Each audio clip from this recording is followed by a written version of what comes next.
ഭാഗവതത്തിൽ പരീക്ഷിത്ത് മഹാരാജാവിൻ്റെ കഥ അവതരിപ്പിക്കുന്നത് എങ്ങനെയാണ്? പണ്ട് പരീക്ഷിത്ത് മഹാരാജാവ് ഭാരതം ഭരിച്ച ചക്രവർത്തി.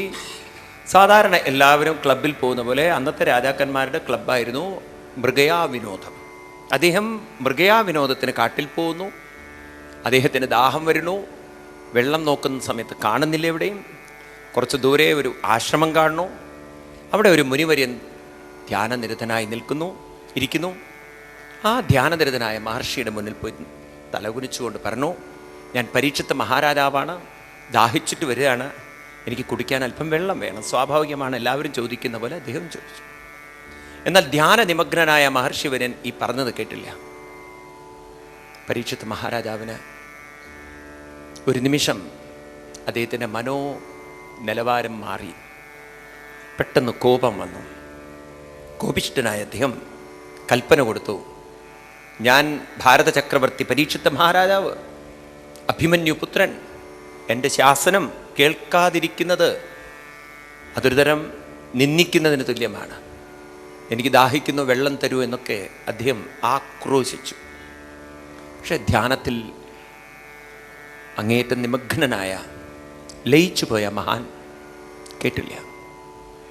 പരീക്ഷിത്ത മഹാരാജാവിന് കോപം സഹിക്കാൻ പറ്റിയില്ല. തന്നെ പരിഹസിച്ച ഈ മഹർഷിയെ, മഹാനെയും, ആരാവട്ടെ അദ്ദേഹം, താനും പരിഹസിക്കും എന്ന് മനസ്സിൽ ശപഥം ചെയ്തുകൊണ്ട് പരീക്ഷിത്ത് മഹാരാജാവ് നോക്കുന്നു. വഴിയിൽ കിടന്ന ഒരു പാമ്പിൻ്റെ ജഡം തൻ്റെ വില്ലുകൊണ്ടത് തോണ്ടിയെടുത്ത് ഈ മഹാൻ്റെ കഴുത്തിലിട്ട് പരിഹാസ ചിരിയോടുകൂടി അവിടുന്ന് പോകുന്നു.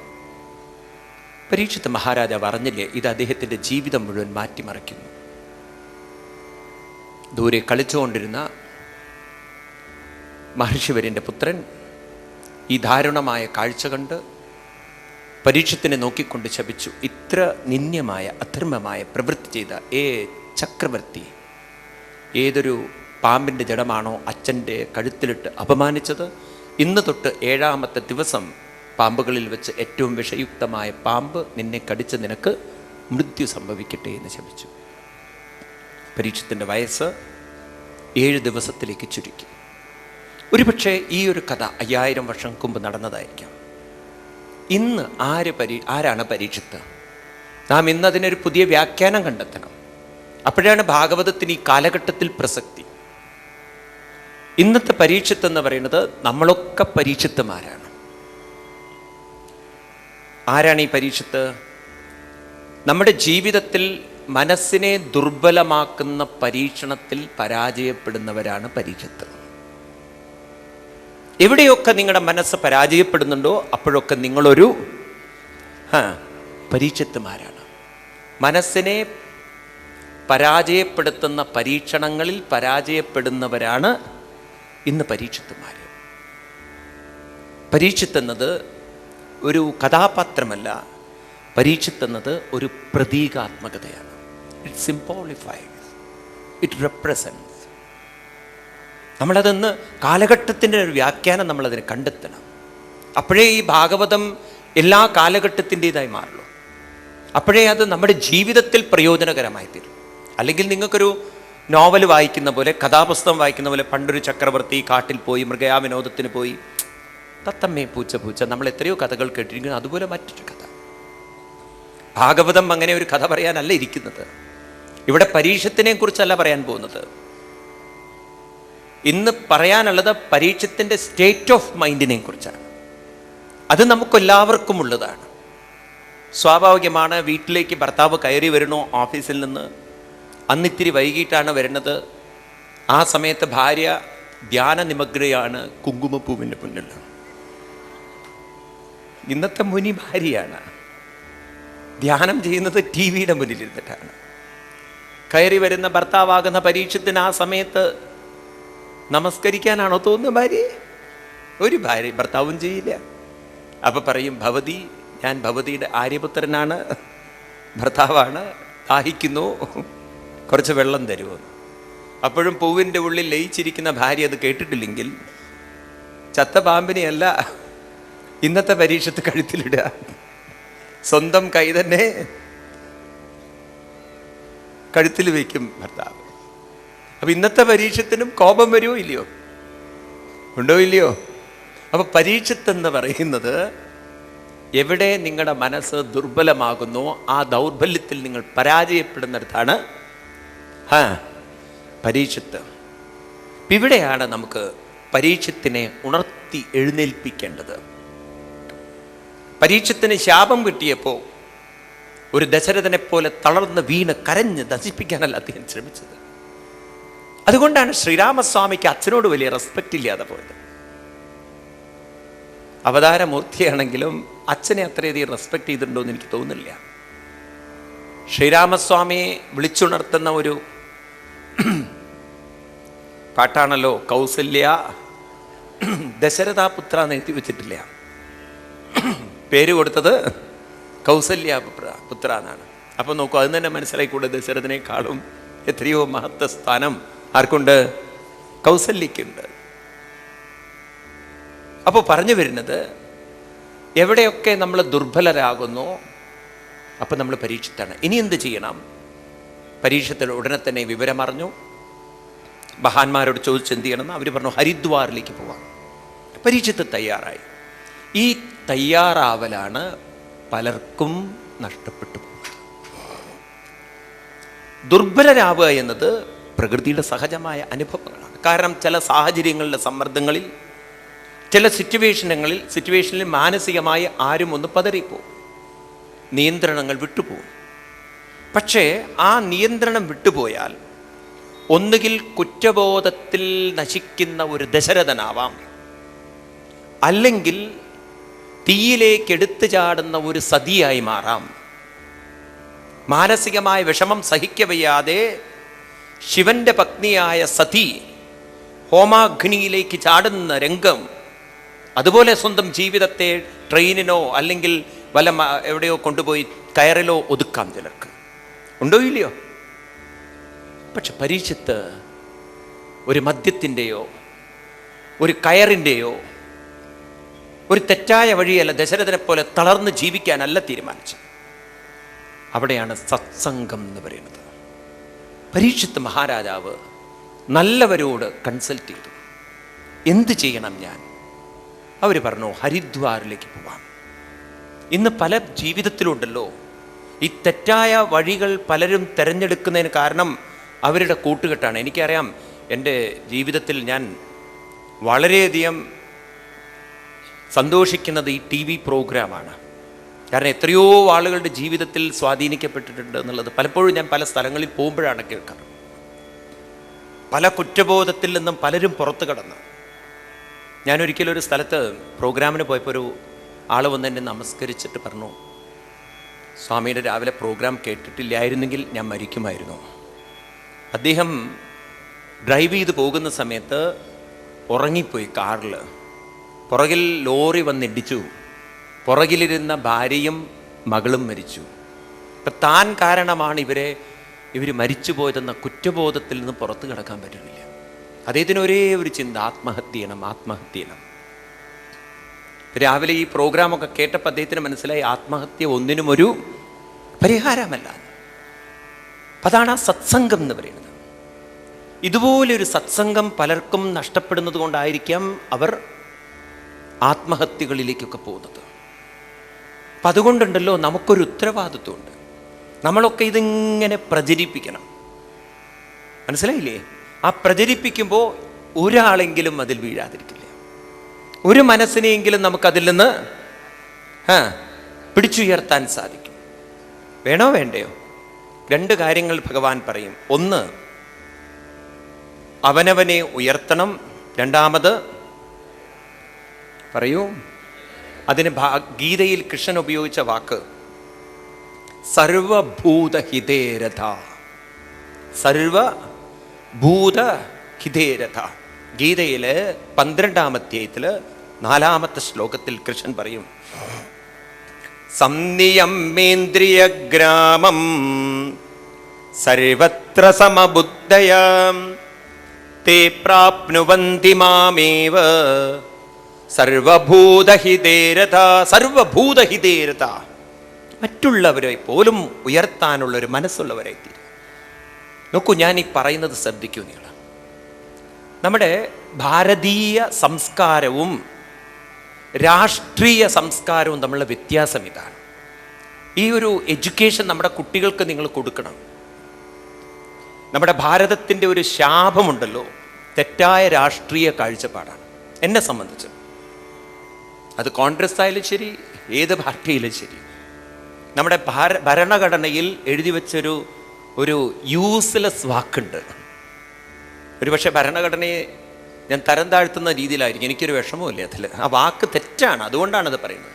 ആ വാക്കാണ് സോഷ്യലിസം എന്നുള്ളൊരു വാക്ക്, സമത്വം എന്നുള്ളൊരു വാക്ക്. ഈ വാക്ക് നമ്മുടെ ഭരണഘടനയിൽ എഴുതി വെച്ചിരിക്കണം. രാഷ്ട്രീയ പാർട്ടികളും സമത്വം കൊണ്ടുവരാൻ പറ്റുന്ന പറയുന്നത്, മനസ്സിലായില്ലേ? ഈവൻ കമ്മ്യൂണിസ്റ്റ് പാർട്ടി ഭൗതിക സമത്വം കൈവരിക്കാൻ പറ്റുന്ന അവർ പ്രഖ്യാപിക്കുന്ന ദാസ് ക്യാപിറ്റലിസം കഥ പറയുന്നത്. ഏറ്റവും തെറ്റായൊരു വാക്കാണ് സോഷ്യലിസം എന്നുള്ളത്. സാധ്യമല്ലാത്തൊരു കാര്യമാണത്. നമുക്ക് വേണ്ടത് സോഷ്യലിസം അല്ല, നമുക്ക് വേണ്ടത് സ്പിരിച്വലിസമാണ്. ഇത് രണ്ടും വ്യത്യാസം നിങ്ങൾ മനസ്സിലാക്കണേ. ഞാൻ പറയുന്നത് വളരെ ശ്രദ്ധിച്ച് മനസ്സിലാക്കണം. സോഷ്യലിസം എന്നാൽ സോഷ്യലിസം എന്ന് പറഞ്ഞാൽ സമത്വം നടത്തും. ഈ ലോകത്തിൽ ഒരിക്കലും സമത്വം കൊണ്ടുവരാൻ സാധ്യമല്ല. കാരണം ഓരോ മനസ്സും മറ്റൊരു മനസ്സിൽ നിന്ന് ചിന്തിക്കുന്നത് ഭിന്നമാണ്. ഞാൻ കഴിഞ്ഞ ദിവസം നിങ്ങളോട് പറഞ്ഞു, സ്വന്തം വീട്ടിൽ പോലും നമുക്ക് സമത്വം കൊണ്ടുവരാൻ സാധ്യമല്ല. കാരണം നാം എപ്പോഴും നോക്കുന്നത് മറ്റൊരാളുടെ കയ്യിലുള്ള സാധനങ്ങളിലേക്ക് മാത്രമല്ല, മറ്റൊരാളുടെ സ്വഭാവത്തിലേക്കും നോക്കുന്നു എന്നുള്ളത്. സ്വന്തം സഹോദരന്മാരായാൽ പോലും അവരവരുടെ സ്വഭാവം നമ്മുടെ സ്വഭാവത്തോട് യോജിക്കുന്നില്ലെങ്കിൽ നാം അവരെ മാനസികമായി അകറ്റി നിർത്തും. ശരിയാണോ അല്ലയോ? രാഷ്ട്രീയ പാർട്ടികളിൽ തന്നെ നോക്കൂ നിങ്ങൾ. എനിക്ക് മനസ്സിലാവുള്ളൂ ഈ രാഷ്ട്രീയക്കാരെന്താ പറയുന്നത്. അവരവരുടെ അവരുടെ ചിന്താഗതികൾക്കനുസരിച്ചല്ലാത്ത ആളുകളെ എത്ര പേരെ വധിക്കുന്നു. കേരളത്തിൽ ഇപ്പോൾ വലിയ വലിയ വധങ്ങളുടെ കേസ് നടന്നുകൊണ്ടിരിക്കുകയല്ലേ? ആണോ അല്ലയോ? എങ്ങനെ ഇവർക്ക് ഇത് പറയാൻ പറ്റുക? സമത്വം എന്നുള്ള വാക്ക് പറയാൻ പറ്റേണ്ടത്? അപ്പൊ ഇന്ന് സമത്വം എന്ന് പറയുന്നത് എന്താണെന്നറിയോ? രാഷ്ട്രീയ പാർട്ടികളുടെ സമത്വം എന്ന് പറയുന്നത് ഞാൻ ചിന്തിക്കുന്ന പോലെ മറ്റൊരാളും ചിന്തിക്കുക. അത് ഈ ജന്മം തല കുത്തി മറിഞ്ഞാൽ സാധ്യമല്ല. ഗാന്ധിജിയെ പോലെ ചിന്തിക്കാൻ ഗാന്ധിജിയുടെ മക്കൾക്ക് സാധിച്ചിട്ടില്ല. ഗാന്ധിജിയെ പോലെ ചിന്തിക്കാൻ ഗാന്ധിജിയുടെ കൂടെ നടന്ന രാഷ്ട്രീയക്കാർക്ക് സാധിച്ചിട്ടില്ല. ഉണ്ടോ ഇല്ലയോ? ഒരു രാഷ്ട്രീയക്കാർക്കും രാജ്യം സമത്വത്തിലേക്ക് എത്തിക്കാൻ സാധ്യമല്ല. എല്ലാം തുല്യമായി, ഇനിയിപ്പോൾ കാറൽ മാക്സ് ചിന്തിക്കുന്ന പോലെ ചിന്തിച്ചാൽ പോലും, എല്ലാവർക്കും തുല്യമായി എല്ലാം വിതരണം ചെയ്താലും, ഞാനിത് പറയുമ്പോൾ എനിക്ക് ഓർമ്മ വരുന്നൊരു കഥയല്ല സംഭവം. എനിക്ക് കൂടുതൽ അടുപ്പമുള്ളൊരു ആശ്രമമുണ്ട്. അത് കർണാടകയിൽ ധാർവാഡ് എന്ന് പറയും. അവിടുന്ന് കുറച്ചൊരു 140 കിലോമീറ്റർ ദൂരെ ഒരു സ്ഥലത്ത്, ഒരു കർണാടകയിലെ ഏറ്റവും റിമോട്ട് വില്ലേജാണ് ഈ ഹുബ്ലി ധാർവാഡ് എന്നൊക്കെ പറയുന്ന സ്ഥലം. അപ്പം അവിടെ ഒരു സ്ഥലത്തെ വില്ലേജിൽ നേരിട്ട് അറിയുന്നൊരു കാര്യമാണ്. അവിടെ ഗ്രാമീണ ജനങ്ങൾ ഒന്നിച്ച് കർണാടകക്കാർ ഒന്നിച്ച് താമസിക്കുന്നവരാണ്. ടോയ്ലറ്റ് ഇല്ല അവർക്ക്. ഇപ്പം സ്ത്രീകളായാലും കുട്ടികളായാലും ഒക്കെ ചെറിയൊരു, നിങ്ങൾ കോയമ്പത്തൂരിൽ നിന്ന് അങ്ങനെ പോകുന്ന സമയത്ത് രാവിലെ തന്നെ കണി കാണും. ചെറിയൊരു ലോട്ടയും പിടിച്ചിട്ട് പുറത്തു പോകുന്നൊരു സംസ്കാരം ഇന്നും ഉണ്ട്. അതൊക്കെ രാവിലെ നിങ്ങൾ കോയമ്പത്തൂർ വഴി അങ്ങോട്ട് പോകാൻ തുടങ്ങിയാൽ എന്തൊരു ദർശനമാണെന്നറിയോ? രാവിലെ തന്നെ പുറത്തേക്ക് നോക്കേ വേണ്ടു. അപ്പോൾ അവിടുത്തെ ആളുകൾക്ക് വേണ്ടിയിട്ട് ഒരു ടോയ്ലറ്റ് പണിത് കൊടുത്തു ഒരു ഓർഗനൈസേഷൻ. നല്ല toilet, European toilet, Indian toilet ഒക്കെ ഇട്ട് നല്ല സുന്ദരം ടോയ്ലറ്റ്. എന്നിട്ട് അതിനൊക്കെ ലോക്ക് വെച്ച് കീ കൊടുത്തിട്ട് പറഞ്ഞു ക്ലീൻ ചെയ്ത് വെക്കണം. അങ്ങനെയൊക്കെ വ്യവസ്ഥ ചെയ്തു. ഈ ടോയ്ലറ്റൊക്കെ പണിത് കൊടുത്ത് എല്ലാം റെഡിയായിട്ടും ഒരാളും അതിൽ പോകുന്നില്ല. അതങ്ങനെ തന്നെ കിടക്കണോ? അപ്പം ഇവരോട് ചോദിച്ചു, എന്താ നിങ്ങൾ ടോയ്ലറ്റിൽ പോവാത്തതെന്ന്. അപ്പോൾ അവിടുത്തെ സ്ത്രീകൾ പറയാണ്, കാരണം രാത്രിയൊക്കെ സ്ത്രീകൾക്ക് പുറത്തു പോകും. ഇന്നത്തെ കാലത്താണെങ്കിൽ രാത്രി പോയാൽ തിരിച്ചു വരുമോ എന്നറിയില്ല. അങ്ങനത്തെ കാട്ടാളന്മാരാ പുറത്തുള്ളത്. അവർ ടോയ്ലറ്റിൽ പോകാനുള്ള ആളാണെന്ന് പോലും വിചാരിക്കില്ല. അപ്പോൾ അങ്ങനെയുള്ള സിറ്റുവേഷനിൽ അവരോട് ചോദിച്ചാൽ എന്താ നിങ്ങൾ ഈ ടോയ്ലറ്റിൽ പോവാത്തത്? അപ്പോൾ അവർ പറയണ ഞങ്ങൾക്ക് ആകെ ഒത്തുകൂടാൻ കിട്ടുന്നൊരു സമയം വൈകുന്നേരമാണ് അത്രേ. അപ്പോൾ ആ വില്ലേജിലെ എല്ലാ സ്ത്രീകളും ഒരു 19 സ്ത്രീകൾ ഒന്നിച്ച് ലോട്ട എടുത്തിട്ടൊരു ഇറക്കമുണ്ട്. അത് ആലോചിക്കുമ്പോഴേ രസമാണത്. ആ സമയത്താണ് അത്രേ കുടുംബകാര്യങ്ങളൊക്കെ പരസ്പരം പറയുന്നൊരു സമയം. അതുകൂടെ ഈ സാധനം വന്നപ്പോൾ ഇല്ലാതെ എത്ര, കാരണം ഒന്നിച്ചിരിക്കാൻ പറ്റില്ലല്ലോ അവർക്ക്, ഓരോ മുറികളല്ലേ അതിന്. അവരതുകൊണ്ട് അതിൽ പോകുന്നില്ല. നോക്കൂ, നിങ്ങൾ എല്ലാ സൗകര്യങ്ങളും ഒരുക്കി കൊടുത്താലും മനസ്സിനെ മാറ്റാൻ ഒരു രാഷ്ട്രീയക്കാരനും സാധ്യമല്ല എന്നുള്ള തെളിവല്ലേ. അതാണ് ഇന്ന് ചൈനയിലൊക്കെ കണ്ടുകൊണ്ടിരിക്കുന്നത്, മറ്റുള്ള രാജ്യങ്ങളിലൊക്കെ സംഭവിച്ചത്. അതുകൊണ്ട് എനിക്ക് നിങ്ങളോടൊക്കെ അപേക്ഷയുള്ളത്, നിങ്ങളും എഴുതണം. ഭരണഘടനയിൽ നിന്ന് സോഷ്യലിസം എന്നുള്ള വാക്ക് മാറ്റി സ്പിരിച്വലിസം എന്നുള്ളൊരു വാക്ക് കൊണ്ടുവരണം.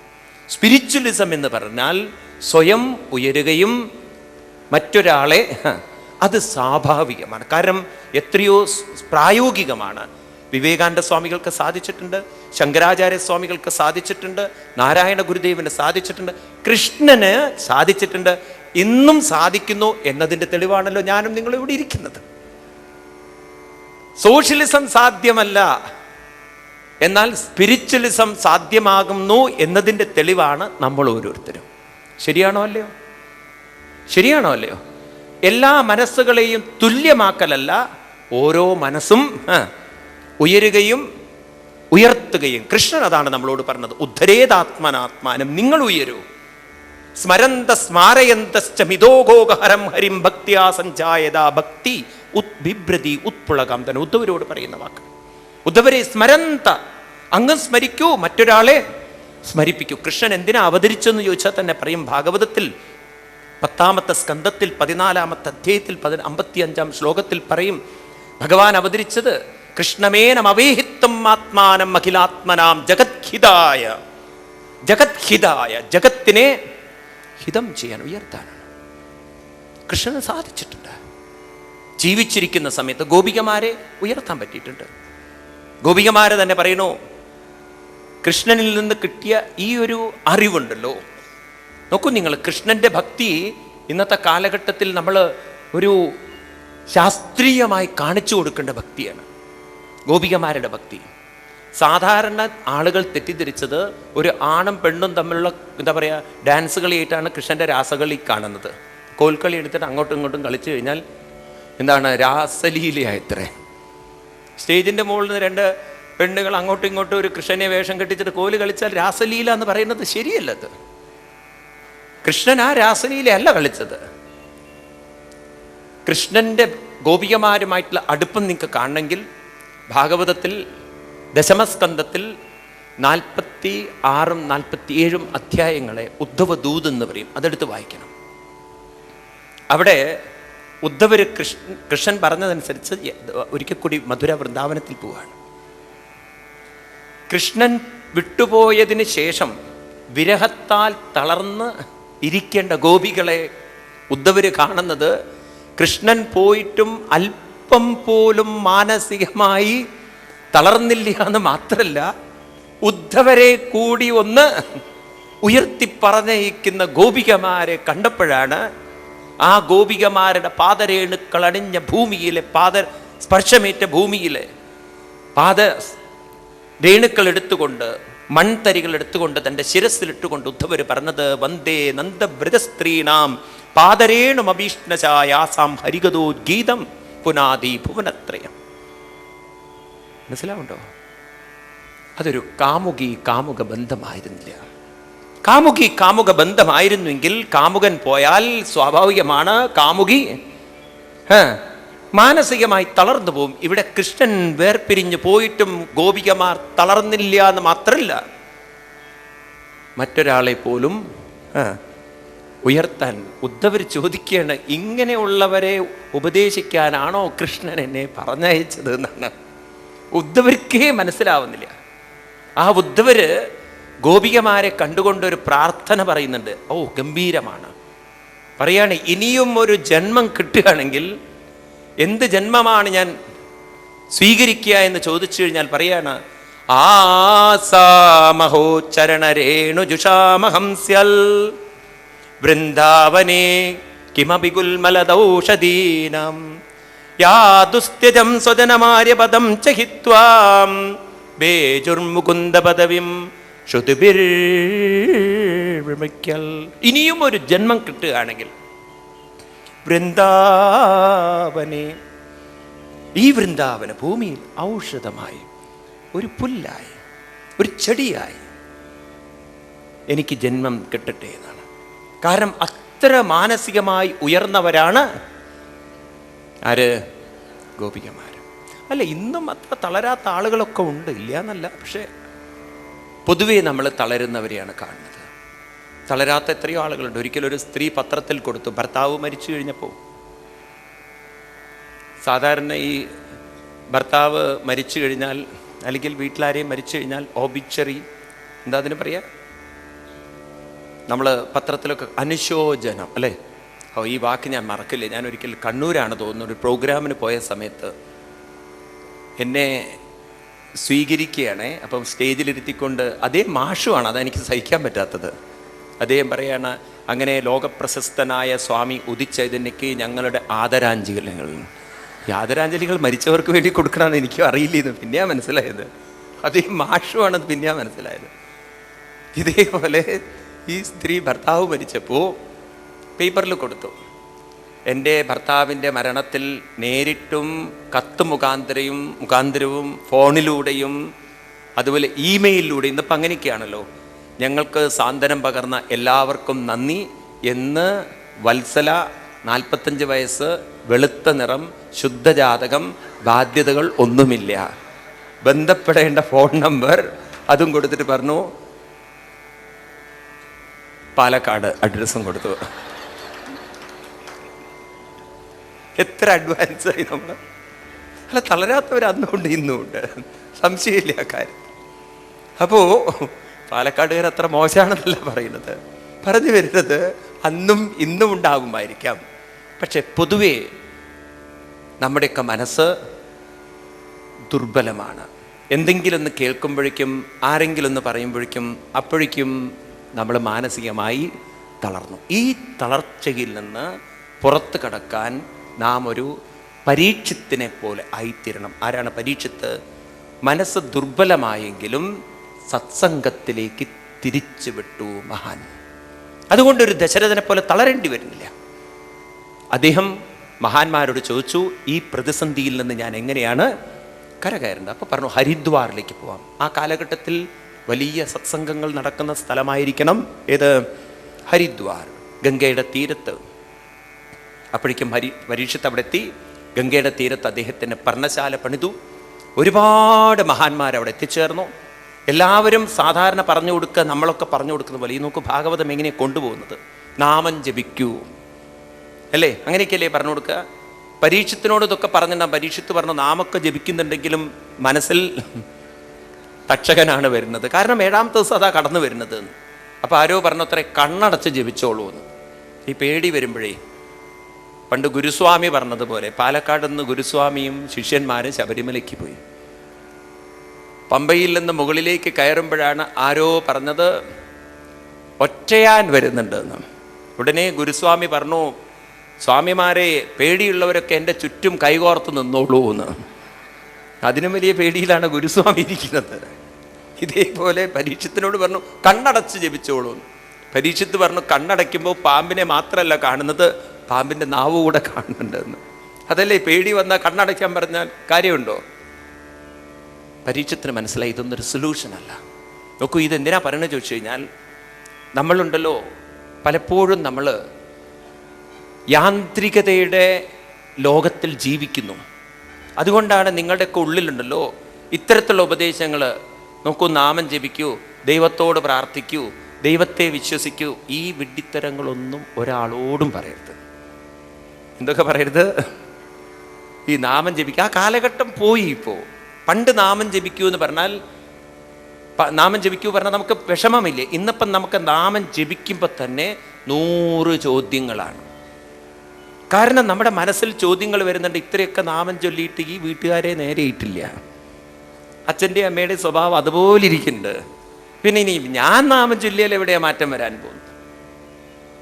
മനസ്സിലാവുന്നുണ്ട്? ഒരു കാലഘട്ടം മാറുമ്പോൾ നമ്മൾ ആ ഒരു സംസ്കാരത്തിലും മാറ്റം വരുത്തണം. പണ്ട് നമുക്ക് ഇത്രയധികം TV-യോ മൊബൈൽ ഫോണുകളോ ഒന്നും ഉണ്ടായിരുന്നില്ല. അന്ന് നമുക്ക് സന്ധ്യയ്ക്ക് നാമം ചൊല്ലിയാൽ ഒരു പ്രശ്നം ഉണ്ടായിരുന്നില്ല. ഇപ്പം നാമം ചൊല്ലാനിരിക്കുമ്പോഴാണ് ടെലിഫോൺ വരുന്നത്. അപ്പോഴേക്കും പിന്നെ കുങ്കുമപ്പൂവിൻ്റെ മ്യൂസിക് വന്നു. ഇതിൻ്റെ ഇടയിൽ നാമം ചൊല്ലിയ മനസ്സ് നിൽക്കും. വ്യഗ്രതോ ചിത്തം വ്യഗ്രതമാണ്. അതുകൊണ്ട് പിന്നെ യാന്ത്രികമായി നാമം ചൊല്ലിയിട്ട് എന്താ കാര്യം? മനസ്സിലാക്കുന്നുണ്ടോ നിങ്ങൾ? അപ്പോൾ അത്തരത്തിലുള്ള ഉപദേശങ്ങൾ ഒരു ആവറേജ് ഉപദേശങ്ങളല്ല നമുക്ക് വേണ്ടത്. പരീക്ഷിത്ത് മഹാരാജാവ് അതിലൊന്നും സംതൃപ്തനായില്ല. ഭാഗ്യം എന്ന് പറയട്ടെ, അദ്ദേഹത്തിൻ്റെ അടുത്തേക്ക് വരുന്നു വേദവ്യാസ മഹർഷിയുടെ പുത്രനായ ശ്രീശുക ബ്രഹ്മർഷി. അദ്ദേഹത്തിൻ്റെ പാതാരവിന്ദത്തിൽ വീണ് താൻ ഇരുന്ന ഇരിപ്പിടം അദ്ദേഹത്തിന് കൊടുത്ത് താൻ താഴെ ഇരുന്ന് പരീക്ഷിത്ത് മഹാരാജാവ് വ്യാസഭഗവാന്റെ പുത്രനോട് ചോദിക്കുന്നൊരു ചോദ്യമുണ്ട്. അവിടുന്നാണ് ശ്രീമദ് ഭാഗവതം വരുന്നത് തന്നെ. പറയുന്നത്, അദപൃച്ഛാമി സംസിദ്ധിം യോഗിനം പരമം ഗുരും പുരുഷസ്യേഹ യത്കാര്യം മ്രിയമാണസ്യ സർവഥാ. ഇത്ര നല്ലൊരു ചോദ്യം ഭാഗവതത്തിലുണ്ടെന്ന് പലരും കരുതിയിട്ടേ ഉണ്ടാവില്ല. പലരും കരുതിയിട്ടുണ്ടാവുക ഭാഗവതം എന്ന് പറഞ്ഞാൽ ഒരു കഥാപുസ്തകമാണ്. ഇവിടെ പരീക്ഷിത്ത് മഹാരാജാവ് 19-ാം അധ്യായം പ്രഥമസ്കന്ധം 19-ാം അധ്യായം ഈ പുസ്തകമുള്ളവരൊക്കെ ഈ ചോദ്യമൊക്കെ ഒന്ന് നോട്ട് ചെയ്ത് വെക്കൂ കേട്ടോ. എനിക്ക് തോന്നുന്നു 36-ാമത്തെ ശ്ലോകം.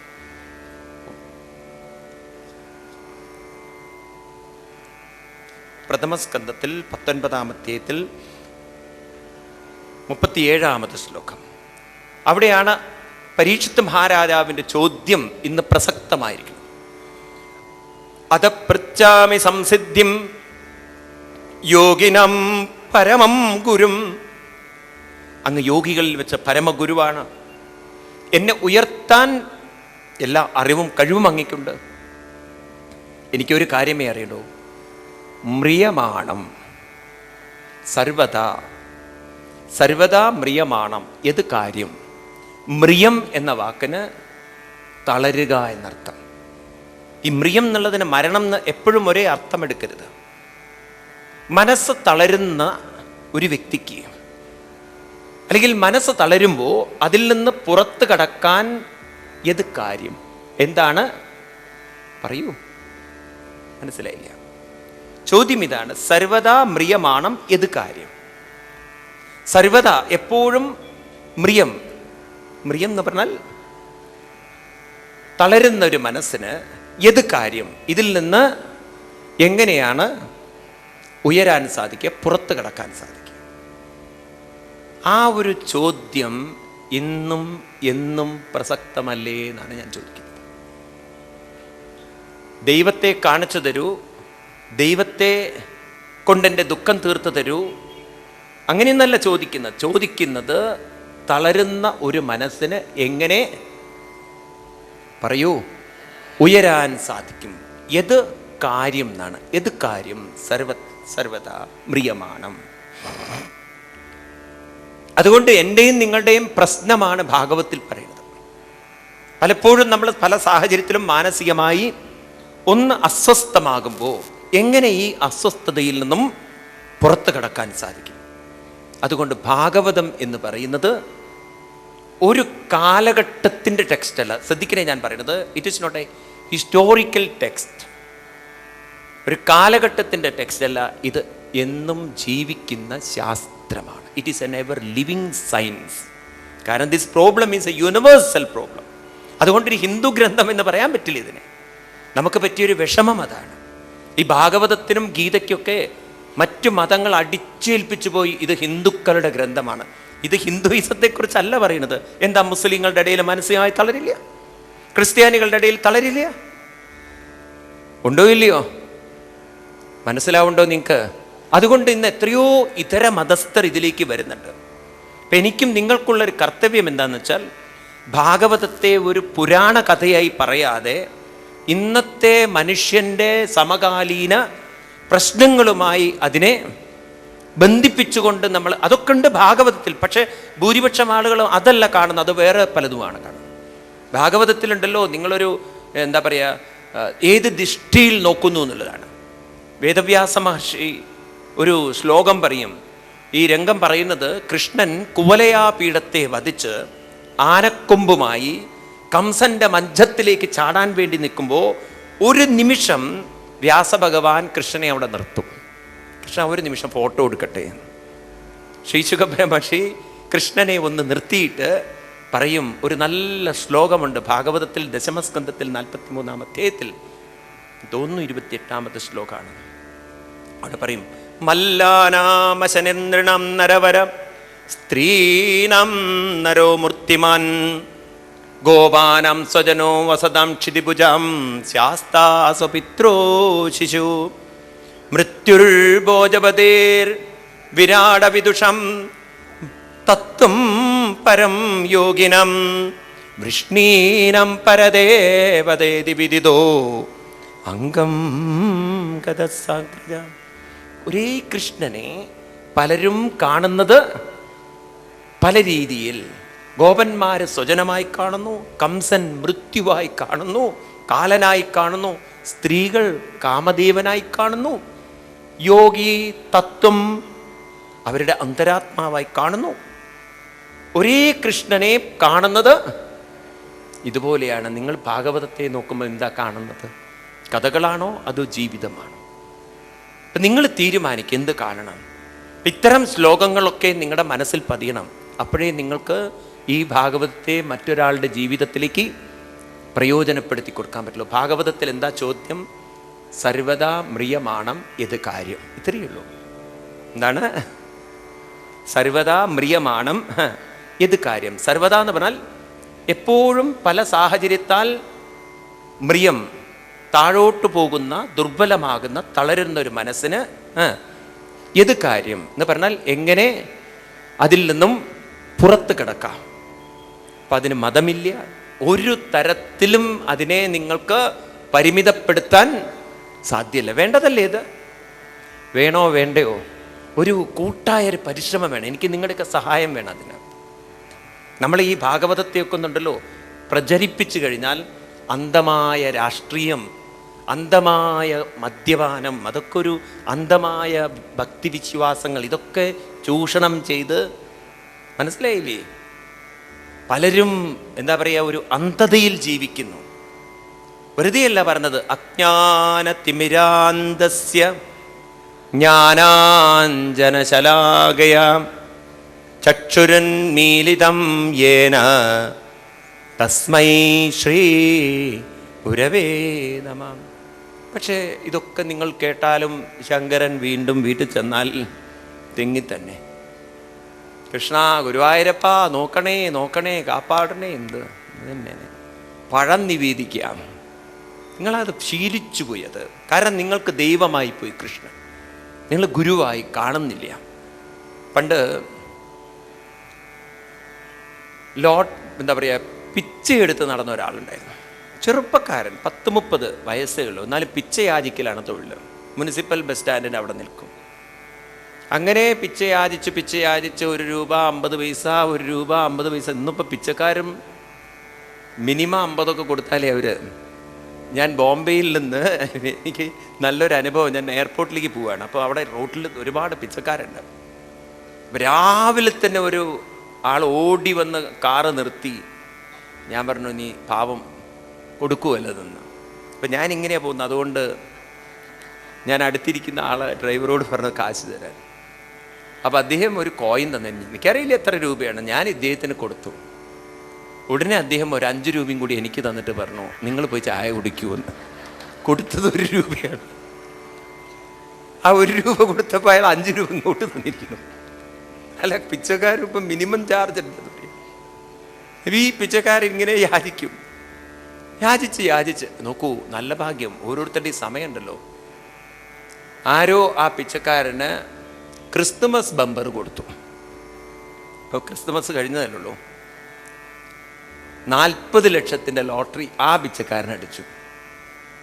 അത് ട്രഷറിയിൽ കൊണ്ടുപോയി മാറ്റാൻ നോക്കുമ്പോൾ അവിടെ ഒരു പെൺകുട്ടിയുണ്ട്, ചൊവ്വാദോഷമായിട്ട് കല്യാണം നടക്കാത്തവൾ. അവൾ വിചാരിച്ചു ഇവൻ്റെ കൂടെ കൂടിയാൽ ബാക്കി ജീവിതം അടിപൊളിയാക്കാം. അപ്പോൾ അവനോട് ചോദിച്ചു, കല്യാണം കഴിക്കാൻ മോഹമുണ്ടോ? അപ്പം പറഞ്ഞു, ഇതുവരെ പിച്ചക്കാരനായതുകൊണ്ട് ആരും വന്നില്ല, ഇനിയിപ്പോൾ ആരെങ്കിലും വരുമോ അറിയില്ല. ഇപ്പം പറഞ്ഞു, നിങ്ങൾക്കിഷ്ടമാണെങ്കിൽ എനിക്കും ഇഷ്ടമാണെന്ന്. രണ്ടുപേരും കല്യാണം കഴിക്കാൻ നിശ്ചയിച്ചു. അങ്ങനെ അപ്പോഴേക്കും അവൾ ഡ്രൈവിംഗ് പഠിച്ചു, നല്ലൊരു വീട് വെച്ചു പാലക്കാട് സിറ്റിയിൽ. അങ്ങനെ എന്തിനു പറയുന്നു, അടിപൊളി ജീവിതം. പക്ഷേ ഒരൊറ്റ വിഷമമേ ഉള്ളൂ, ഈ ദുഷ്ടാത്മാവിനെയും കൊണ്ട് ഒരു വഴിക്ക് പോകാൻ പറ്റില്ല. കാര്യം ഭർത്താവാണെങ്കിലും. കാരണം എന്താണെന്ന് വെച്ചാൽ ആ മുനിസിപ്പൽ ബസ് സ്റ്റാൻഡിൻ്റെ അവിടെ എത്തുമ്പോണ്ടല്ലോ, അപ്പോഴേക്കും ഇയാൾ ഗ്ലാസ് താഴ്ത്തും. ആരെങ്കിലും കണ്ടു കഴിഞ്ഞാൽ സാറെന്നും പറഞ്ഞൊരു നീട്ടലുണ്ട്.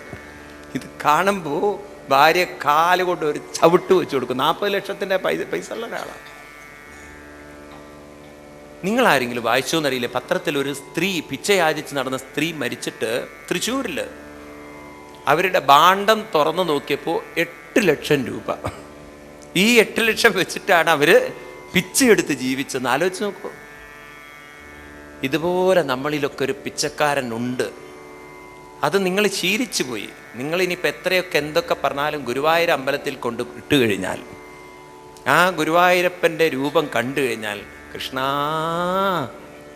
ഗുരുവായൂരപ്പ, പിച്ചക്കാരൻ 1 രൂപയ്ക്ക് യാചിക്കും, നിങ്ങൾ കുറച്ചുകൂടി മേലെ യാചിക്കും. അയാളും നിങ്ങളും തമ്മിൽ എന്ത് വ്യത്യാസം? ഒരാൾ അമ്പലത്തിൻ്റെ പുറത്ത് യാചിക്കുന്നു, ഒരാൾ അകത്ത് യാചിക്കുന്നു. വർഗം രണ്ടും ഒന്ന് തന്നെ. ഞാൻ നോക്കുമ്പോൾ ഒരു വ്യത്യാസം കാണുന്നില്ല. ഉണ്ടോ ഇല്ലയോ? എത്ര പേര് യാചിക്കാത്തവരുണ്ടോ? ഒന്ന് കൈവെക്കൂ, കാണട്ടെ നിങ്ങൾ പാലക്കാട് എത്ര പേരുണ്ടെന്ന്. സന്തോഷം, നന്നായത്. നിങ്ങൾ നന്നായി വരട്ടെ. കാരണം അത് സ്വഭാവമായിപ്പോയി. വിഷമങ്ങൾ പറയലും ആഗ്രഹങ്ങൾ പറയലും. നിങ്ങളുടെ വിചാരം അതൊക്കെ കൃഷ്ണൻ നിറവേറ്റിത്തരുന്നതാണ്. നിങ്ങൾ ഒരിക്കലും ചിന്തിക്കുന്നില്ല, മുന്നിലുള്ള കൃഷ്ണന് നിറവേറ്റിത്തരാൻ സാധിക്കുമെങ്കിൽ ഈ ലോകം ഇങ്ങനെയല്ല. ചാലക്കുടി ഇരിക്കുന്ന തൃശ്ശൂർ ജില്ലയിൽ അവിടുത്തെ കള്ളുകുടിയന്മാരെ കൃഷ്ണൻ അങ്ങോട്ട് മാറ്റിക്കൂടെ? കൃഷ്ണൻ വിചാരിച്ചാൽ അവിടുത്തെ സെയിൽസ് ഒഴിവാക്കിക്കൂടെ? മനസ്സിലാവുണ്ടോ നിങ്ങൾക്ക്? അവിടെ എന്തിന് അഴികളിടണം ഗുരുവായൂർ അമ്പലത്തിൽ? കൃഷ്ണൻ അവിടെ ഇരുന്നു കൊണ്ടെല്ലാം നിയന്ത്രിക്കാൻ പറ്റുമായിരുന്നെങ്കിൽ അഴികളിടേണ്ട ഒരാവശ്യമില്ല. അഴികളിട്ടില്ലെങ്കിൽ കൃഷ്ണനെ വരെ അവിടെ നിന്ന് എടുത്തു കൊണ്ടുപോകും ആൾക്കാർ. അത്ര ഉറപ്പുണ്ട് കൃഷ്ണൻ ആ കാര്യത്തിൽ. പണ്ട് ടിപ്പു സുൽത്താൻ്റെ ടിപ്പു സുൽത്താനല്ല, മലബാർ ലഹളക്കാലത്ത് നിങ്ങൾക്ക് എത്ര പേർക്ക് അറിയുന്നറിയില്ല. മലബാർ ലഹള നടക്കുന്ന സമയത്ത് ഈവൻ ഗുരുവായൂർ പരിസരത്തുള്ള ആളുകളൊക്കെ ഓടിപ്പോയി അവിടുന്ന്. ഗുരുവായൂരപ്പൻ്റെ വിഗ്രഹം ഗുരുവായൂരിൽ നിന്ന് ഇളക്കിയെടുത്ത് കൊണ്ടുപോയി അമ്പലപ്പുഴ കൊണ്ടുവച്ചിട്ട് ചരിത്രമുണ്ട്. കൃഷ്ണൻ അങ്ങോട്ട് നിയന്ത്രിക്കാൻ പറ്റുമെങ്കിൽ അമ്പലപ്പുഴ പോകേണ്ട എല്ലാ കാര്യമുണ്ടോ? മനസ്സിലാവുണ്ടോ നിങ്ങൾക്ക്? അന്ധമായ ഭക്തി മാറ്റണം. ഭക്തി എന്ന് പറഞ്ഞാൽ പ്രാർത്ഥനയോ തൊഴലോ ആവരുത്. ഭക്തി എന്ന് പറഞ്ഞു കഴിഞ്ഞാൽ ധ്യാനം എന്നർത്ഥമെടുക്കണം. ധ്യാനമായിരിക്കണം ഭക്തി, അർപ്പണമായിരിക്കണം ഭക്തി. ഭഗവാൻ അതേ നിങ്ങളോട് ആവശ്യപ്പെടുന്നുള്ളൂ. കൃഷ്ണനും ആവർത്തിച്ച് പറയുന്നത് ആരെയാണ് ഭക്തൻ എന്ന് പറയുന്നത്? പ്രാർത്ഥിക്കുന്നവരെ ഭക്തൻ എന്ന് ഗീതയിൽ പറഞ്ഞിട്ടില്ലേ, ഭാഗവതത്തിൽ പറഞ്ഞിട്ടില്ലേ? 12-ാം അധ്യായത്തിൽ, ഗീതയിലെ 12-ാം അധ്യായത്തിൽ 12-ാമത്തെ ശ്ലോകം എടുത്തു നോക്കൂ നിങ്ങൾ. അദ്വേഷ്ട സർവഭൂതാനാം. ശരിയാണോ? 13-ാമത്തെ ശ്ലോകം എന്താണ്? 14-ാമത്തെ ശ്ലോകം.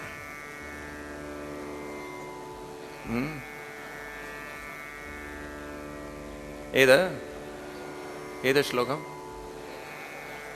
ഞാൻ അതല്ല ചൊല്ലാൻ പോകുന്നത്.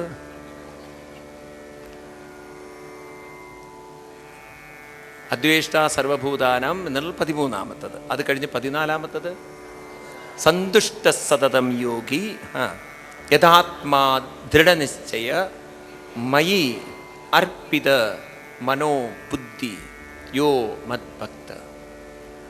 മയി അർപ്പിത. എന്താണ് വാക്ക്? അർപ്പിത, പ്രാർത്ഥന. അർപ്പിത എന്നല്ല വെച്ചത്. പ്രാർത്ഥിക്കുന്നവരല്ല ഭക്തൻ, അർപ്പിത.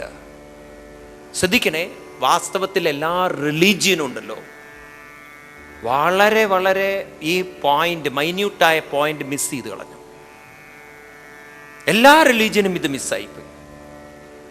യഥാർത്ഥത്തിൽ എല്ലാ റിലീജിയനും പഠിപ്പിക്കുന്ന ഒരൊറ്റ വേർഡ് ഇവിടെ എല്ലാവരും യോജിക്കട്ടോ, എല്ലാ റിലീജിയനും യോജിക്കുന്ന ഒരു വാക്കാണ് അർപ്പിത. അതുകൊണ്ടാണ് നമ്മുടെ ക്ഷേത്രത്തിൽ നമസ്കാരം വെച്ചിരിക്കുന്നത്. നമസ്കാരം എന്നുള്ളത് ശരീരം മണ്ണിൽ കിടക്കുന്നതല്ല, അത് മനസ്സിൻ്റെ അർപ്പണത്തിൻ്റെ പ്രതീകമാണ്. ഇത് തന്നെ മുസ്ലിങ്ങൾക്ക് നിസ്കാരം എന്നുള്ളത് അതൊരു ശരീരം മുട്ടുകുത്തി ഇതാക്കുന്നതല്ല, അത് മനസ്സിൻ്റെ അർപ്പണമാണ്. ക്രിസ്ത്യൻസിന് മുട്ടുകുത്തല് അതൊരു അർപ്പണത്തിൻ്റെയാണ്, അല്ലാതെ ഒരു മുട്ടുകുത്തലല്ലത്. ശരീരം കൊണ്ട് ചെയ്യുന്നതെല്ലാം വെറും പ്രതീകാത്മകത. മനസ്സിലാവുണ്ടോ? അപ്പൊ എല്ലാ മതങ്ങളും അടിസ്ഥാനപരമായി പഠിപ്പിക്കുന്നത്, പരിശീലിപ്പിക്കുന്നത്, പറയൂ, അർപ്പണം എന്നുള്ള വാക്കാണ്. അർപ്പിക്കുക എന്ന വാക്കിന് അർത്ഥം ശ്രദ്ധിക്കുകയെ, ഈ വാക്കുകളൊക്കെ നമ്മൾ തെറ്റാതെ ഉപയോഗിക്കണം. അർപ്പിക്കുക എന്ന് പറഞ്ഞാൽ ഇപ്പോൾ നിങ്ങൾ അർത്ഥമെടുക്കുന്നത് ഒരു വിഗ്രഹത്തിൻ്റെ മുന്നിൽ പോയി നമസ്കരിക്കുക. അർപ്പിക്കുക എന്ന് പറഞ്ഞാൽ വിഗ്രഹത്തിൻ്റെ മുന്നിൽ പോയി നമസ്കരിക്കലല്ലത്. അർപ്പിക്കുക എന്ന ശബ്ദത്തിനർത്ഥം പൂർണ്ണതയിലേക്ക് ഭാഗമായതിനെ, അതിൻ്റെ അംശമായതിനെ ഉറപ്പിക്കുക എന്നാണ്. ഒരു തിരമാല കടലിലേക്ക് തിരിച്ചു പോകുന്നത് തന്നെ അതിലേക്ക്, തിരമാല കടലിൽ നിന്നും കരയിലേക്ക് കയറുന്നത് അർപ്പണമല്ലത്. ആണോ? അർപ്പണമാവുന്നത് എപ്പോഴാണ്? ഏതിൽ നിന്ന് വന്നുവോ അതിലേക്ക് തിരിച്ച് അർപ്പിക്കുക, ഉറപ്പിക്കുക, അല്ലേ? അങ്ങനെയെങ്കിൽ അർപ്പിക്കേണ്ടത് പുറമേ ഒരു രൂപത്തിലാണോ, അതോ മനസ്സിനെ തന്നെ നിലനിർത്തുന്ന അനന്തബോധത്തിലേക്കാണോ? പറയൂ. ആ ഒരു അനന്തബോധത്തിലേക്ക് നമ്മളെ അർപ്പിക്കാൻ ഒരു പ്രതീകമായി മാത്രമേ ഏതിനെ കാണേണ്ടതുള്ളൂ? ഒരു വിഗ്രഹത്തെ. അതുകൊണ്ട് കൃഷ്ണൻ പറയുന്നുണ്ട്, വെറും വിഗ്രഹത്തെ തൊഴുതു പോകുന്നവരൊക്കെ മൂഢന്മാരാണ്. ഗീതയിൽ 9-ാം അധ്യായം 11-ാം ശ്ലോകം എടുത്തു നോക്കൂ. ഇതൊക്കെ നിങ്ങൾ ഉൾക്കൊണ്ടാൽ നിങ്ങളുടെ ഭക്തി മാറിയിരിക്കും. നമ്മൾ വഴിതെറ്റിക്കരുത്, കുട്ടികളെ പോലും നിങ്ങൾ വഴിതെറ്റിക്കരുത്. 9-ാം അധ്യായം 11-ാം ശ്ലോകത്തിൽ കൃഷ്ണൻ പറയും, അവജാനന്തി മാം മൂഢാം മാനുഷിം തനുമാശ്രിതം പരം ഭാവമജാനന്ത മമ ഭൂതമഹേശ്വരം. മൂഢ. ആരാ മൂഢന്മാര്? മൂഢൻ എന്ന് പറഞ്ഞാൽ, മൂഢൻ എന്നുള്ള വാക്കിനർത്ഥം മൂടില്ലാത്തവരോ? മൂഢൻ എന്നുള്ള വാക്കിനർത്ഥം മൂഢൻ, പൊട്ടൻ, വിഡ്ഢി, യൂസ്ലെസ്.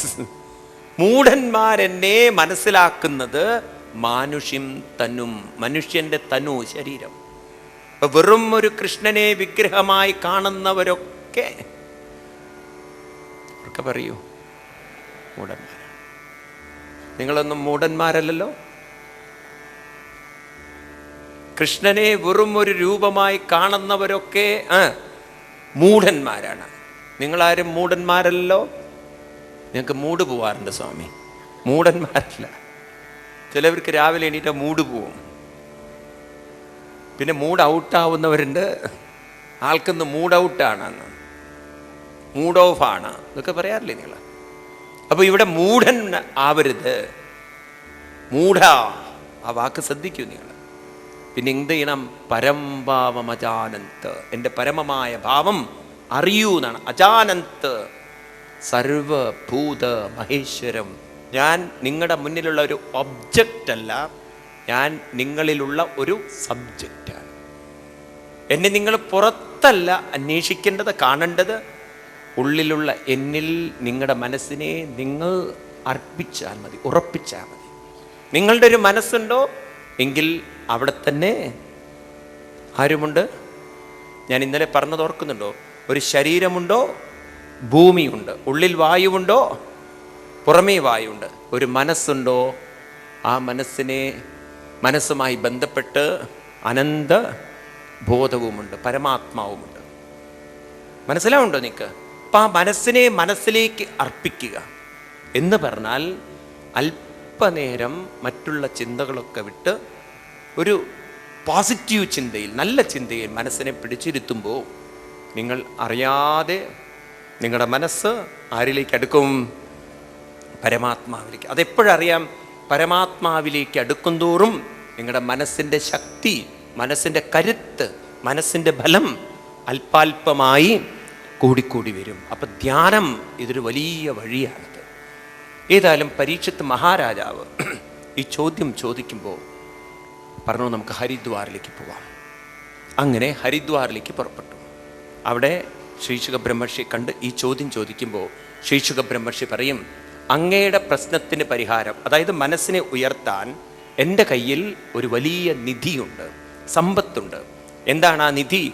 ഇതം ഭാഗവതം നാമം പുരാണം ബ്രഹ്മസംഹിതം അതേതവൻ ദ്വാപരാദോ പിതുർദ്വൈപായനാദകം. എൻ്റെ പിതാവിൽ നിന്നും എനിക്ക് കിട്ടിയ ശ്രീമദ് ഭാഗവതം എന്ന ഈ സമ്പത്ത് എൻ്റെ കയ്യിലുണ്ട്, ഞാൻ അങ്ങയ്ക്കിത് പറഞ്ഞു തരാം. അങ്ങനെ പരീക്ഷിത്ത് മഹാരാജാവിന് 7 ദിവസം ഭാഗവതം പറഞ്ഞു കൊടുക്കാൻ നിശ്ചയിച്ചു ശ്രീശുക ബ്രഹ്മർഷി. പറഞ്ഞു, ഈ ഭാഗവതം കേൾക്കാൻ 4 കാര്യങ്ങൾ ആവശ്യമാണ്. എന്തൊക്കെയാണത്രേ? ജിതാസന ജിതസംഗോ, ജിതാസന ജിതശ്വാസോ, ജിതസംഗോ, ജിതേന്ദ്രിയ. ഇതാണ് 4 കാര്യങ്ങൾ. എന്തൊക്കെയാണത്? ജിതാസനോ, ജിതശ്വാസോ, ജിതസംഗോ, ജിതേന്ദ്രിയ. ഇതാണ് വാക്കുകൾ. ജിതം എന്ന് പറഞ്ഞാൽ ജയിക്കുക എന്നാണ് അർത്ഥം. അതായത് ശ്രദ്ധിക്കൂ നിങ്ങൾ, ആദ്യം തന്നെ വേണ്ടത് ജിത ആസന. ആസനം ജയിക്കുക എന്ന് പറഞ്ഞാൽ ഒരിടത്ത് ഇരുന്ന് കേൾക്കുക എന്ന് പറഞ്ഞാൽ കേൾക്കാനുള്ള ഒരു താല്പര്യമാണ് ആദ്യം വേണ്ടത്. പലപ്പോഴും ഉണ്ടല്ലോ ഈ വാക്കുകൾ നിങ്ങൾ ടെക്നിക്കലി കേൾക്കുമ്പോൾ നിങ്ങളതിനെ ഒന്ന് പ്രാക്ടിക്കലി ചിന്തിക്കുമ്പോൾ നിൽക്കുന്നത് മനസ്സിലാവും. ചില ആളുകൾക്ക് എത്ര വിഷമങ്ങളുണ്ടായാലും നമ്മൾ നല്ലതൊന്നും പറഞ്ഞു കൊടുത്താലും അവർക്കത് കേൾക്കാൻ താല്പര്യമില്ല. അത് അവർക്ക് അങ്ങനെയാണത്, നന്നാവണമെന്നില്ല. നിങ്ങൾ കാണും ഈ പണ്ട് കാലത്തൊക്കെ, ഇപ്പം ഇത്തിരി കുറവാണ്, ഈ ക്ഷേത്രങ്ങളുടെയൊക്കെ മുന്നിൽ പ്രത്യേകിച്ച് ഈ ഉത്സവങ്ങളൊക്കെ അടുക്കുമ്പോണ്ടല്ലോ മുറിവ് പറ്റിയവരും കാലൊടിഞ്ഞവരും കാല് വ്രണമായവരും ഇതൊക്കെ കാണിച്ച് ആളുകളിൽ നിന്ന് യാചന ചെയ്യുന്നവർ. ഏത് വർഷം നിങ്ങൾ ആ അമ്പലത്തിൽ ഉത്സവത്തിന് പോയാലും ആ കാലിൻ്റെ മുറി അതുപോലെ തന്നെ ഉണ്ടാകും. അതൊരിക്കലും മാറാറില്ല. ഞാൻ നോട്ടീസ് ചെയ്യാറുള്ളതൊക്കെ ഇങ്ങനെ. ഈ പാർട്ടി ഈ ജന്മം അവരെ കൊണ്ട് ഹോസ്പിറ്റലിൽ കൊണ്ടുപോയാലും ഈ റെയിൽവേ സ്റ്റേഷനിലൊക്കെ കാണാം. നിങ്ങൾക്ക് മനസ്സിലാവുണ്ടോ? നിങ്ങൾക്ക് ഞാനിത് ഇത്ര ഉറപ്പ് പറയാൻ കാരണം, ഈ ബോംബെയിലൊക്കെ ഉണ്ടല്ലോ ചേരികളിൽ താമസിക്കുന്നവരെ വീട്ടിൽ കൊണ്ടുപോയി താമസിപ്പിച്ചാലും വീട് കൊടുത്താലും വീണ്ടും അവൻ വീട് വിറ്റോ പണയം വെച്ചോ വീണ്ടും അവൻ ആ ചേരിയിൽ തന്നെ വന്ന് താമസിക്കും. കാരണം അവനത് ശീലിച്ചു പോയി. അത് പണ്ടാരോ പറഞ്ഞത്, ശീലിച്ചതേ പാടുള്ളൂ, അവർക്കത് മാറ്റാൻ പറ്റില്ല. അത് ചില സ്വഭാവങ്ങൾ മനസ്സിലാവുണ്ടോ നിൽക്കുക? അപ്പം ഇങ്ങനെ നമ്മുടെ മനസ്സ് ഒരു കാര്യം കേൾക്കാനുള്ള ജിജ്ഞാസ. അതുകൊണ്ട് ഏറ്റവും പ്രധാനപ്പെട്ട ഒന്നാണ് ജിജ്ഞാസ, കേൾക്കണം എന്നുള്ള ജിജ്ഞാസ. അപ്പം നിങ്ങൾ ഇത്രയും പേര് ഇവിടെ വന്നിരിക്കുന്നത് കേൾക്കാനുള്ള ഒരു ജിജ്ഞാസ. ചിലർക്ക് ഉച്ചയ്ക്കേ ജിജ്ഞാസ വരുള്ളൂ സപ്താഹത്തിന്. പലരും പല ജിജ്ഞാസുക്കളായിട്ടാണ് അമ്പലത്തിൽ പോകുന്നത്. അതുകൊണ്ടല്ലേ ഗുരുവായൂർ അമ്പലത്തിൽ ഉറക്ക വിളിച്ചു പറയുന്ന ഭക്തജനങ്ങളുടെ പ്രത്യേക ശ്രദ്ധയ്ക്ക് നിങ്ങളുടെ കഴുത്തും കാതും ഒക്കെ സൂക്ഷിച്ചോളൂ എന്നൊക്കെ പറയും. കാരണം വേറെ ചിലർ വേറെ ജിജ്ഞാസയിലാണ് വരുന്നത്. കേൾക്കണം എന്നുള്ളൊരു ജിജ്ഞാസ, ഇതാണ് ജിത ആസനം എന്ന് പറയുന്നത്. ജിജ്ഞാസ വേണം. രണ്ടാമത്തത് ജിതശ്വാസം. എന്നാൽ വെറുതെ ജിജ്ഞാസ മാത്രം പോരാ, ശ്വാസത്തെ ജയിക്കുക എന്ന് പറഞ്ഞാൽ ആ കേൾക്കുന്നതിൽ മനസ്സിനെ അങ്ങോട്ട് അർപ്പിക്കണം. ജിജ്ഞാസ കൊണ്ട് മാത്രം നമ്മുടെ മനസ്സ് കേട്ടത് കൊണ്ട് മാത്രം അവിടെ നിൽക്കില്ല. ഈ കേട്ടതിലേക്ക് മനസ്സിനെ അങ്ങോട്ട് അർപ്പിക്കണം എന്നുണ്ടെങ്കിൽ ശ്രദ്ധിക്കുക, ഈ വാക്കുകളൊക്കെ ഞാൻ പറയുന്നത് നിങ്ങളുടെ ഉള്ളിൽ ചോദ്യങ്ങളൊക്കെ ഉണ്ടാവണം. നിങ്ങളുടെ ചോദ്യത്തിന് ചോദ്യത്തിന് നിങ്ങൾക്ക് ഉത്തരം കണ്ടെത്താൻ സാധിക്കും. മറ്റൊരാൾ പറയുന്ന പ്രഭാഷണം കേട്ടു പോവാനാവരുത്. നിങ്ങളുടെ എന്താ പറയുക, ജീവിതത്തിൽ നിങ്ങളുടെ വിഷമങ്ങൾക്ക് നിങ്ങൾക്കതിന് പരിഹാരം കണ്ടെത്താൻ സാധിക്കുന്നില്ല എങ്കിൽ ആ കേൾവി കൊണ്ട് യാതൊരു കാര്യവുമില്ല. വെറുതെ ഇരുന്ന് കേൾക്കുക, ഒന്ന് എന്താ പറയുക, ഒന്ന് പോവാം കേൾക്കാം എന്നുള്ളതല്ല അവിടെ. ഇപ്പം നിങ്ങളവിടെ ഇൻവോൾവ് ആവണം. മനസ്സിലാവുണ്ട് നിങ്ങൾക്ക്? അർജുനൻ കൃഷ്ണനും തമ്മിലുള്ള സംവാദം നോക്കിക്കഴിഞ്ഞാൽ കാണാം. കൃഷ്ണൻ പറയുന്നത് അർജുനൻ കേൾക്കുക മാത്രമല്ല, ആ കേൾവിയിൽ ഒതുങ്ങി നിൽക്കുന്നില്ല. അർജുനൻ തന്നെ ചോദിക്കുന്നുണ്ട്, കൃഷ്ണ, ഭഗവാൻ പറഞ്ഞു പണ്ട് ഈ ജ്ഞാനം ഞാൻ സൂര്യന് ഉപദേശിച്ചു, അഹം വിവസ്വാൻ പ്രോക്ത. അർജുനൻ ഫൂളിഷ്നെസ് പറയില്ല, കൃഷ്ണ, ഞാനും നീയും ഒരേ പ്രായക്കാരൻ, നീ സൂര്യനെ പറഞ്ഞോട് ഞാൻ എന്താ വിശ്വസിക്കാൻ വിഡ്ഢിയാണോ എന്ന് ചോദിക്കാനുള്ള ധൈര്യം ആർക്കുണ്ടായിരുന്നു? അർജുനനുണ്ടായിരുന്നു. അതായത് വെറുതെ കേൾക്കുക മാത്രമല്ല, വെറുതെ കേട്ടു പോവുകയല്ല, ആ കേൾക്കുന്നതിനെ തൻ്റെ സംശയം ഇല്ലാതെയാക്കുന്ന വിധത്തിൽ എല്ലാ ചോദ്യങ്ങൾക്കും ഉത്തരം നമുക്ക് കണ്ടെത്താൻ ആ ഒരു ശ്രവണത്തിലൂടെ സാധിക്കുന്നില്ലെങ്കിൽ കേട്ടിട്ട് എന്ത് കാര്യം? അല്ലെങ്കിൽ രാമായണം മുഴുവൻ കേട്ട് കഴിഞ്ഞാലും അവസാനം ഒരു ചോദ്യമേ ബാക്കിയുള്ളൂ. ഇതിലിപ്പോൾ രാമനാണോ രാക്ഷസൻ, രാവണനാണോ രാക്ഷസൻ? പ്രഭാഷണം കേട്ടിട്ടുള്ള ചോദ്യമാണത്. വേറെ എന്ത് വിഡിത്താ പറയുക? രാമൻ രാക്ഷസനാണോ?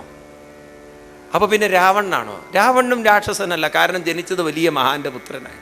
അപ്പോൾ പിന്നെ ആരാ രാക്ഷസൻ? 7 ദിവസം ഇത് പറഞ്ഞു തന്ന ഞാനാണെന്ന്. ഇതിന് വലിയ രാക്ഷസൻ വരില്ല. ആരാ വലിയൊരു രാക്ഷസനാണുള്ളത് പറഞ്ഞു കൊടുത്തത് എന്നുള്ളത്. നോക്കൂ നിങ്ങൾ, ആളുകൾ രാമായണമൊക്കെ വായിച്ചിട്ടും ചോദ്യങ്ങൾ അവരുടെ ഉള്ളിലുണ്ട്. എന്തിനാ ശ്രീരാമൻ ഒളിയമ്പ് ചെയ്ത് കൊന്നത്? എന്തിനാ ശ്രീരാമൻ ഗർഭിണിയായ സീതയെ കാട്ടിലേക്ക് വീഴ്ച? എന്തിനാ ശ്രീരാമൻ? ഇതൊക്കെ നിങ്ങളുടെ ഉള്ളിൽ ഇപ്പോഴും സംശയങ്ങളായി കിടക്കുന്നുവെങ്കിൽ നിങ്ങൾ എന്തു വായിച്ചു എന്ന് എനിക്ക് മനസ്സിലാവണ്ടേ? ഇതൊക്കെ കേട്ട് കഴിഞ്ഞാലും നിങ്ങൾക്ക് കാണാം, സപ്താഹം കഴിഞ്ഞു അതിനുശേഷം ഒരാൾ വന്ന് ചോദിക്കും, അപ്പം ഈ ഭാഗവതം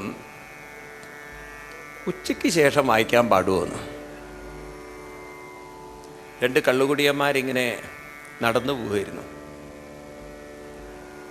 അപ്പോൾ ഒരാൾ മറ്റൊരാളോട് ചോദിക്കുകയാണ്, അപ്പോൾ നമ്മുടെ മുല്ലയ്ക്ക ഭഗവതി ഗണപതിയോ അതോ സുബ്രഹ്മണ്യനോ എന്ന്.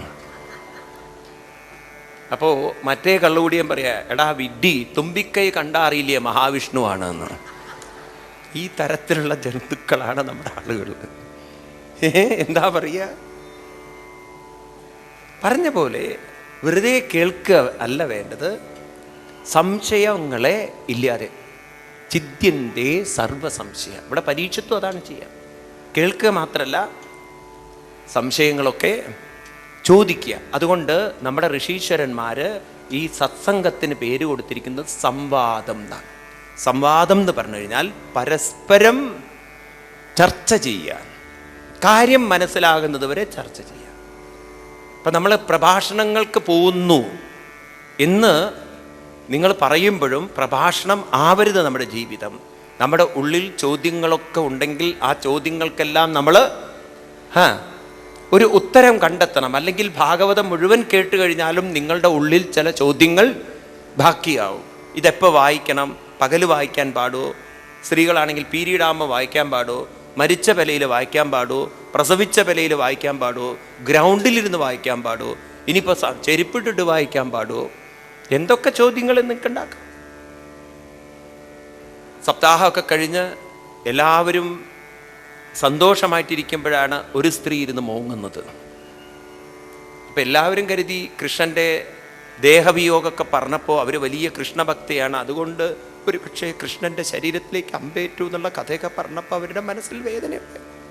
അതായിരിക്കും അവരെ വേദനിപ്പിച്ചതെന്ന് വിചാരിച്ചിട്ട് ഈ പ്രഭാഷണം ചെയ്ത ആൾ ചോദിച്ചു, കൃഷ്ണൻ്റെ ത്യാഗത്തെക്കുറിച്ച് പറഞ്ഞപ്പോഴാണോ നിങ്ങൾ കരയാൻ തുടങ്ങിയത്? എന്താ നിങ്ങളിങ്ങനെ കരയണത്? പറഞ്ഞു, ഞാൻ അതിനൊന്നുമല്ല കരയുന്നത്. പിന്നെ എന്തിനാ നിങ്ങൾ കരയണത്? എൻ്റെ സ്വാമി നിങ്ങളുടെ പുസ്തകം പൊതിഞ്ഞ പട്ടില്ലേ, ആ പട്ട് പോലൊരു പട്ട് ആണ് 20 കൊല്ലം മുമ്പ് എൻ്റെ ഭർത്താവിൻ്റെ മുകളിലിട്ടത്. അയാൾ മരിച്ചു കിടന്നപ്പോൾ അയാളുടെ മുകളിലിട്ടത്. ഈ പട്ട് കഷ്ണം കണ്ടപ്പോൾ അതാണ് അത്ര ഓർമ്മ വന്നത്. കൃഷ്ണനും അല്ല, ഭാഗവതവും അല്ല, 20 കൊല്ലം മുമ്പ് കാറ്റുപോയ ഒരാളുടെ കാര്യം അതിൽ മുകളിലിട്ട തുണിയുടെ കളറാണ് അവർക്ക് ഓർമ്മ വന്നത്. അതിലായിരുന്നു മോങ്ങുന്നത്. എന്ത് ഭാഗവത കേൾക്കുന്നത്? ഞാൻ ചിരിപ്പിക്കുകയല്ല നിങ്ങളെ. അപ്പം അതുകൊണ്ട് നാം കേൾക്കുക മാത്രമല്ല വേണ്ടത്, സംശയ നിവാരണം നമ്മുടെ ഉള്ളിലുണ്ടാകണം. പരീക്ഷിത്ത മഹാരാജാവ് 7 ദിവസം ഭാഗവതം കേട്ടു. 7ാമത്തെ ദിവസം ശ്രീശുക ബ്രഹ്മർഷി ചോദിക്കും, അങ്ങക്ക് കിം ശ്രോതുമിച്ഛസി എന്നാണ് അവസാനത്തെ വാക്ക്. ഭാഗവതത്തിൽ 12ാം സ്കന്ധത്തിൽ 5ാമത്തെ അധ്യായത്തിൽ 12ാമത്തെ ശ്ലോകമാണ് പറയുന്നത്. കിം ഭൂയ ശ്രോതുമിച്ഛസി, ഇനി ഞാൻ എന്താ അങ്ങക്ക് പറഞ്ഞു തരേണ്ടത്? അപ്പോഴാണ് പറയുന്നത്, അദ്ദേഹത്തിൻ്റെ കാൽക്കത്തൊട്ടുകൊണ്ട് പറയുന്നത്, ധന്യോസ്മി കൃതകൃത്യോസ്മി ഭവതാ കരുണാത്മനാം ശ്രാവിതോ യച്ഛ മേ സാക്ഷാൽ അനാദിനിധനോ ഹരി അജ്ഞാനം ച നിരസ്തം മേ ജ്ഞാനവിജ്ഞാനനിഷ്ഠയാം ഭവതാ ദർശിതം ക്ഷേമം പരം ഭഗവതപദം. എൻ്റെ എല്ലാ അജ്ഞാനവും പോയിക്കഴിഞ്ഞു. എൻ്റെ മനസ്സിലെ സകല സംശയങ്ങളും ഇല്ലാതെ തീർന്നു. എനിക്ക് യാതൊരുവിധ സംശയങ്ങളും ബാക്കിയില്ല. ജ്ഞാനവിജ്ഞാന നിഷ്ഠയ, എൻ്റെ മനസ്സിൽ ജ്ഞാനം നല്ലവണ്ണം ദൃഢമായി. അപ്പം അദ്ദേഹം വെറും കേൾവിക്കാരനായിരുന്നില്ല. തൻ്റെ സംശയം മുഴുവൻ മാറ്റാൻ അദ്ദേഹത്തിന് സാധിച്ചു. അതുകൊണ്ട് 2ാമത്തേന് പറയും ജിതശ്വാസം, 3ാമത്തത് പറയും ജിതസംഘോ. ജിതസംഘം, സംഘത്തെ ജയിക്കണം. അതായത് സംഘം എന്നതിന് ഇവിടെ അർത്ഥം പാസ്റ്റ് ഹാബിറ്റ്സ് എന്ന് പറയും. അപ്പം ഇവിടെ മുതൽ നമ്മളൊരു പഴയ സംഘം എന്ന് പറഞ്ഞാൽ ഇവിടെ അർത്ഥം അസോസിയേഷൻ, വേ ഓഫ് ലൈഫ്. പണ്ടത്തെ ഒരു ജീവിത രീതിയെ നമ്മൾ ഒന്ന് മാറ്റണം എന്ന് പറഞ്ഞാൽ എന്താ അർത്ഥം?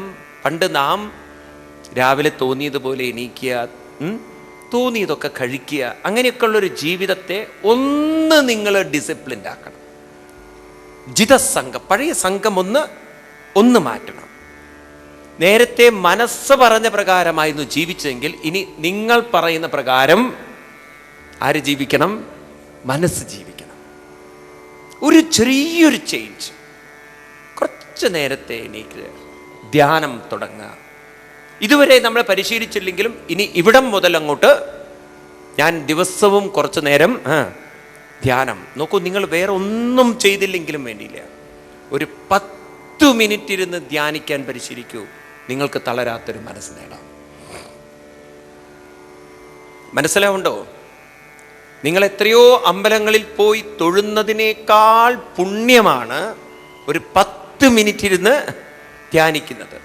എന്നാൽ അമ്പലത്തിൽ പോകണ്ടെന്നല്ല പറയുന്നത്, അമ്പലത്തിൽ പോയി ഒരു 10 മിനിറ്റ് ധ്യാനിക്കാൻ പറ്റിയാൽ ഏറ്റവും ശ്രേഷ്ഠം. ഭഗവാൻ പറയുന്നു, ധ്യാനേന ആത്മനി പശ്യന്തി. ഇനി സംശയിക്കണ്ട, നിങ്ങൾ ധ്യാനത്തിലൂടെ മാത്രമേ നിങ്ങളുടെ മനസ്സിനെ ഉയർത്താൻ പറ്റുള്ളൂ. വെറുതെ തൊഴുതു പോയത് കൊണ്ട് മനസ്സ് ഉയർത്താൻ പറ്റുമെന്ന് എവിടെ എഴുതി വെച്ചിട്ടില്ല. ഞാൻ നിങ്ങളോട് അത്ര ഉറപ്പ് പറയാണ്, അനുഭവം പറയാണ്. ഞാൻ അങ്ങനെ അനുഭവത്തിലൂടെയാണ് നിങ്ങളോട് പറയണത്. മനസ്സിലായില്ലേ? ധ്യാനത്തിലൂടെ മാത്രമേ മനസ്സുയർത്താൻ പറ്റുള്ളൂ. ഒരു അമ്പലത്തിൽ പോയിട്ട് നമുക്ക് മനസ്സുയർത്താൻ സാധിക്കുമെങ്കിൽ, ഞാൻ എത്രയോ അമ്പലത്തിൽ പോയിട്ടുണ്ട്, എനിക്ക് തോന്നിയിട്ടില്ല മനസ്സുയർത്താൻ പറ്റും. ഞാൻ തന്നെ പരിശ്രമിച്ചാലേ മനസ്സുയർത്താൻ പറ്റുള്ളൂ.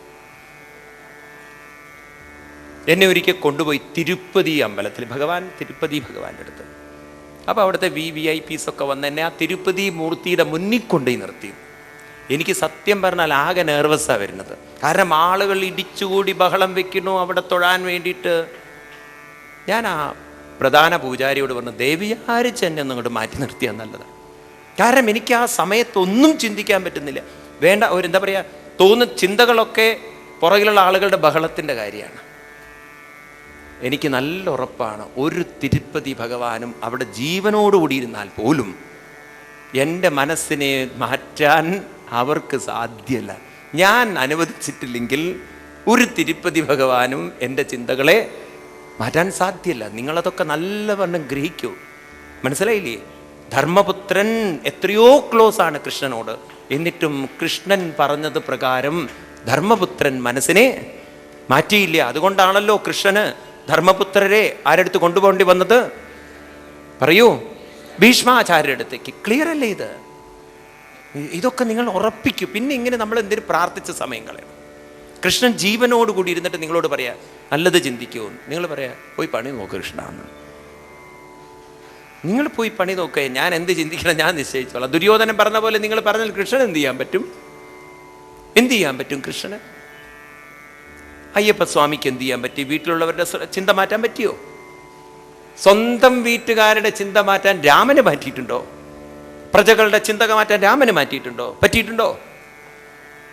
ഉണ്ടോ ഇല്ലയോ? അതുകൊണ്ട് പഠിച്ചു വെക്കേണ്ട ഒരു സാധനമാണ് മറ്റൊരാൾക്ക് സ്പർശിക്കാൻ പറ്റാത്ത, എന്നാൽ സ്വയം പരിവർത്തനം വരുത്താൻ സ്വാതന്ത്ര്യമുള്ള ലോകത്തിലെ ഒരേ ഒരു വസ്തു മനുഷ്യ മനസ്സാണ്. ഇത് പരമസത്യമാണ്. മറ്റൊരാൾക്ക്, ഒന്നുകൂടി പറയാം, നിങ്ങൾ ഓർത്തു വയ്ക്കണേ, അല്ലെങ്കിൽ എഴുതി വെക്കണം നിങ്ങൾ. മറ്റൊരാൾക്ക് സ്പർശിക്കാൻ പറ്റാത്ത, എന്നാൽ സ്വയം ഉയർത്താൻ സാധിക്കുന്ന പരിപൂർണ സ്വതന്ത്രമായൊരു വസ്തു മനുഷ്യൻ്റെ മനസ്സ് മാത്രമാണ്. ശരിയാണോ ഈ പറയുന്നത്? നമ്മളെയൊക്കെ അച്ഛന്മാരെത്ര ഉപദേശിച്ചിട്ടുണ്ട്, അമ്മമാരെത്ര ഉപദേശിച്ചിട്ടുണ്ട്, എത്രയോ ആളുകൾ ഉപദേശിച്ചിട്ടുണ്ട്. പക്ഷേ അവരുടെ ഉപദേശം കൊണ്ടാണോ നിങ്ങൾ നേരിയിട്ടുള്ളത്, അതോ നിങ്ങൾ സ്വയം തീരുമാനിച്ചത് കൊണ്ടോ? പറയൂ, സ്വയം തീരുമാനിച്ചത്. പല ആളുകളും വെജിറ്റേറിയൻ ആവുന്നു, നോൺ വെജിറ്റേറിയൻ വിടുന്നു, കള്ള് കുടി മാറ്റുന്നു.